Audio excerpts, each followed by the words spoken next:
Lote 5 da Quadra M, 1.035 metros quadrados. Olha que bacana, que eu tô aqui na rua, tá, pessoal? Eu já vou mostrar a vista daqui a pouquinho.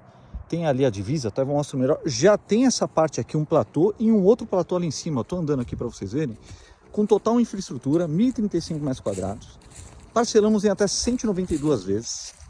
Esse lote maravilhoso, vocês vão ver a vista. Vai segurando aí. Água encanada, energia elétrica, iluminação pública, escritura, IPTU. E essa linda vista aqui, ó. Olha só que formidável.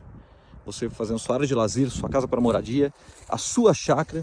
Olha só, tem essa parte aqui de cima e com toda esta vista no Recanto da Castelo. Esse está em promoção, tá? Vou colocar o valor aqui abaixo. Só me chamar, ainda está disponível nessa data. 192 parcelas com uma pequena entrada.